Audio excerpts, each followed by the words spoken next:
Welcome, English learners. I'm Miss Dolly from New Cambridge Learning Singapore. This is lesson 5 in our 50 Essential English Lessons for Beginners.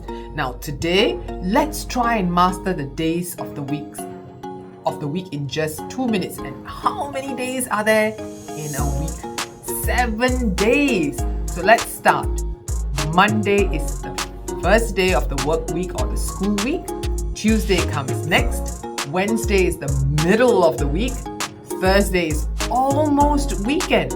Friday is everyone's favorite English day. Saturday is relaxing and enjoying with our family and friends. Sunday is rest time. Shall we repeat?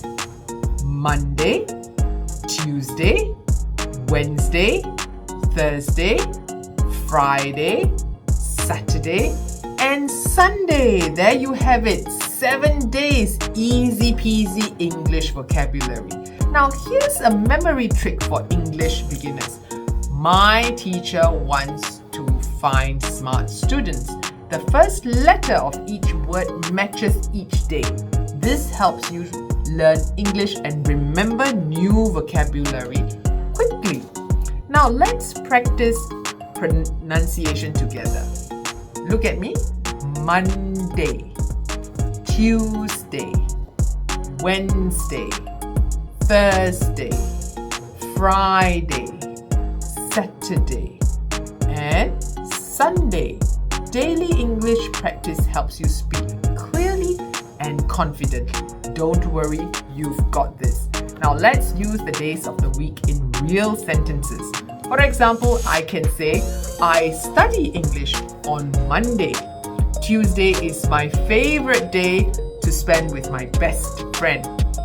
We have English lessons every Wednesday. I practice speaking on Thursday. Friday is a fun day. Saturday, I relax with my family. Sunday, I have lunch with my friends. Quick quiz for you. What day comes after Wednesday? Can you guess? That's right, Thursday. What day is before Sunday? Fantastic, Saturday. You are doing a great job, English learners. Now remember, daily English practice is the best way to improve your English vocabulary and speaking skills. Don't forget to subscribe to New Cambridge Learning for more beginner English lessons, practical tips, and real-life examples. Practice every day and you will master step by step. Trust me. See you in lesson 6. Bye!